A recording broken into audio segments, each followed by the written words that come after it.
Everyone knows about the Baltimore Inner Harbor, where you picture the National Aquarium and all of those sites, but what if I told you the real Baltimore is actually a couple blocks away? We've lived here our entire life, and we have something for you today that is probably something you've never heard of.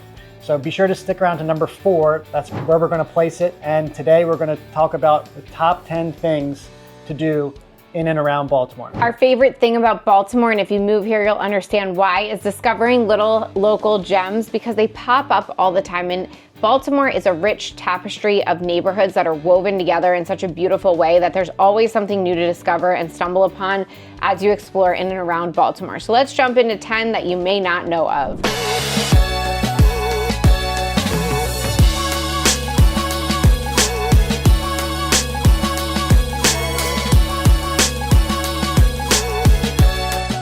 Be sure to hit that notification bell, subscribe below so you can stay current on everything we have going on here in and around the area. Now, we're going to start off with number 10. And number 10 is one of my personal favorite, and it is Fort McHenry, located right in Locust Point. Yes, it's famous, but also for good reason. This is where Francis Scott Key wrote the Star-Spangled Banner during the War of 1812. The cool thing about exploring this now is there is a walking, jogging trail that goes around the entire fort. So that's a great place to just go for a run or hang out if you're in the area, push a stroller. It's beautiful, very scenic, and waterfront. On the inside of it, you can explore some of the old barracks. There's even some old cannons that are on the site, so you can see how people actually lived during the time of that war, which is very cool. And their visitors museum is really well done and gives you a really good history of the area. Being that I lived down there for so long, it's a great place to have a picnic. You know, bring a bottle of champagne, make sure you have a red Solo cup so nobody knows what you're drinking. I think they know, Mike. That's a pro tip, okay? The Rangers will not know. At least they'll look the other way in that regard. And then the running up and down Fort Ave into Fort McHenry is one of the best runs in the city, in my opinion. If you're there for sunset, the park rangers actually set off cannons over the sunset looking at the water. It's great. It's a $15 admission and it's worth every penny. Let us know if you check it out. At number 9, I have what we call Baltimore's Wonderful Weirdness Museum, which is the American Visionary Arts Museum. If you've driven past it, it is the building that has all of the glass and mirrors and looks like a piece of art itself. And once you step inside, you will not be disappointed because you will see tons of modern and interesting art, oftentimes showcasing local and upcoming artists. They have tons of exhibits that you can explore. It's a very unique museum, especially when it comes to an art museum, and it's something that all ages truly enjoy. One cool thing about this museum is on Tuesdays after 4, there's a pay what you wish program, so you can go and make whatever donation you think is appropriate. On Fridays in the summer, they have Movies on the Hill, which is where you can sit on Federal Hill, the actual hill, and they project movies on a screen on the side of the museum. And then the also famous kinetic sculpture race every year, the first weekend in May, where people make huge pieces of art. I'm talking like a 2-story foot pink poodle, and they race them down the street. If you haven't heard of this, or you haven't seen it, or you have no idea what I'm talking about, definitely look it up and definitely check it out if you're in town. One of the best parts about this museum is not only that it's at the bottom of Federal Hill Park, right? But also you can walk right out the front door and go down to the water where Di Pasquale's is. So you have a lot to do when you go to the museum. Mike always has to weave in Di Pasquale's wherever we are. Okay, that's great. Number 8 on the list, and if you're watching this in the springtime or the summertime, this is the best bet and one of the best things to do in Baltimore, and that is Oriole Park at Camden Yards. One of the best features about Oriole Park at Camden Yards is every year they redo all of the food options. Year to year, you're going to get something different.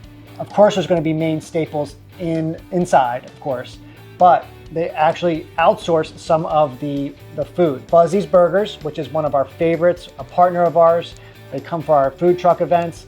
They have set up shop in Camden Yards now, and they are one of the best burgers in and around Baltimore. The other cool thing about the stadium, I'm not really a big baseball fan. By the time we get to the 7th inning stretch, I'm over it. But there's a lot to do there, and they make it entertaining for people like me who don't care about the sport as much. I know, don't come for me. I like Orange Crushes, which they make a good one there. There's a really cool playground inside the stadium, so if your kids get bored or you need to do a little walkabout, that's great for you. And they offer free tours on non-game days, so you can just sign up and you get to go check out the dugout and walk on the field, which is a really cool experience, whether you are a baseball fan or not. If you found yourself in a dorm room listening to a lot of emo music during college, this one is for you. Number 7 on the list is the Greenmount Cemetery Tours. Ooh. If you're listening to this in the fall, maybe a fun Halloween activity. We told you some of these would be random gems, and this one certainly is. But the cool thing about this particular cemetery is there are some very famous people who found their final resting place here, like John Hopkins, John Wilkins Booth's family,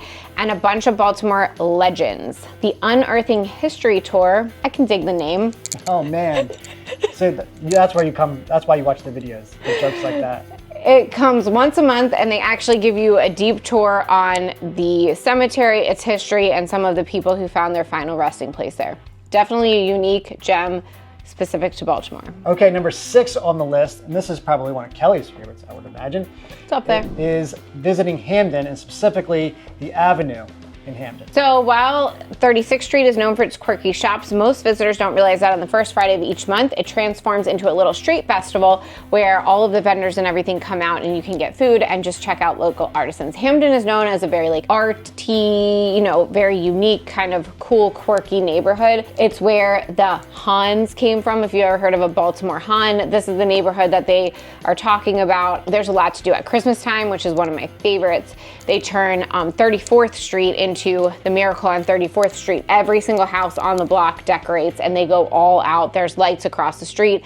They shut down the block. The entire state goes to see this, and it's super fun. All of the artists are like displaying their work in these homes. It's a very cool experience. And not to be forgotten, 2 of our favorite places, the Food Market and Bluebird Cocktail Room. Food Market, excellent food.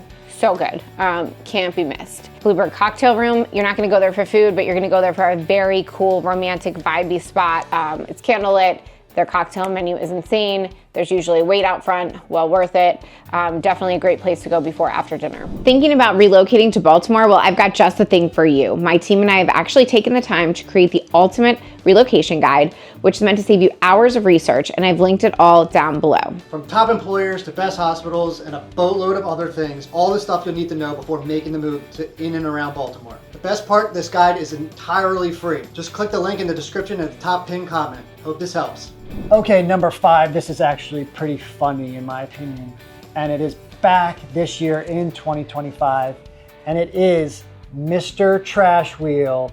He is back in the Inner Harbor. If you guys have ever seen this little structure in the Inner Harbor, you might be wondering what it is. And then you take a closer look at it, and it almost has a human form to it. There's eyes on it. What is this? It is the Mr. Trash Wheel, and it's an initiative to help clean up the harbor. There are tons of initiatives going on right now in conjunction with a lot of different government agencies and local activists who are trying to make the harbor swimmable, which is really exciting. So the National Aquarium has done a lot of infrastructure. They now have a free outdoor aquarium area where they're adding wetlands into Inner Harbor, which you can go view, but that's also cleaning up the harbor. And then they have this trash wheel that is literally picking up trash and pulling it out. There's also a local group that goes magnet fishing. They use huge magnets, and they're pulling out things, huge items out of the harbor to help clean it up. So the Baltimore Harbor has always been a struggle to get it clean, and we feel like we're actually on a path where someday it could be swimmable. The Chesapeake Bay is part of the livelihood of what we have here in Maryland, and it's very important to us. So it's a huge initiative for not only the city of Baltimore, but the entire state of Maryland. Picture this, a secret underground room where jazz legends from around the area converge in a converted townhome on Charles Street, where it only hosts 75 people at any given point. This is number 4 on the list, and what we talked about in the opening here. It is the And Music. Featuring artists from the BSO and tons of Grammy winners. You never know who's gonna be there, what's gonna be going on, but you can ensure that you will have a very unique experience. The good news is, the admission is usually only around $15, so it's extremely affordable, way different than anything else that we've talked about thus far, and frankly, really different than most of the stuff that's available to us here in the Baltimore area. So if you're trying to impress that date for cheap, you are once again welcome. Up next is something I didn't even know about until we started researching the segment, but I'm certainly going to make sure Mike checks it out for us, which is the urban foraging tours.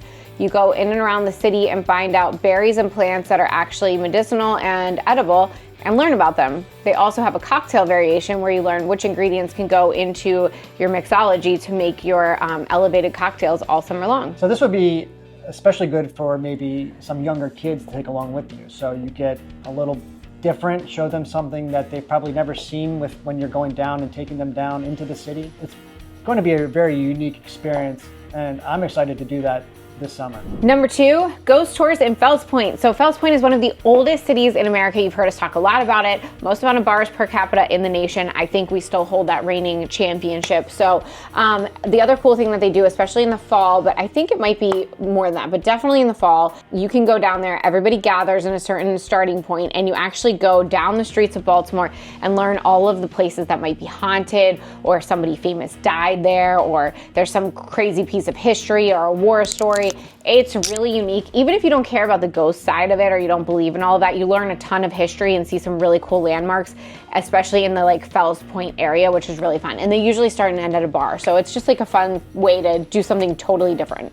Listen, anytime you can go around and see some scary stuff and then go drinking either during or after, it's usually going to be a fun time. You might need a drink because you're scared. Yeah, especially. And number 1 on the list, especially in the spring and summer months, are the different harbor cruises. So there's actually a mix of them. So you can go and do the traditional ones where you can go and see different spots in and around the city, a couple drinks, some food. And then there's also the pirate ship tour, which is also essentially a booze cruise. Unless they have kid ones and adult ones. They do. The kid ones are really kid birthday parties, which is cute. They do, right. But if you are with a group of friends and you need to have some fun and you want to be on a boat without paying the prices of being on a boat, this is one way to do it. So there you have it, our top 10 Baltimore hidden gems for you to check out when you are visiting the city, or if you already live here, some ways to check out the city that you already love to live in. If you've done any of these, or we need to put some into the next video, be sure to drop those in the comments and we'll be sure to get them on the next video. I'm Kelly Schuett. I'm Mike Mislinski. Be sure to like, subscribe, and we'll catch you on the next video.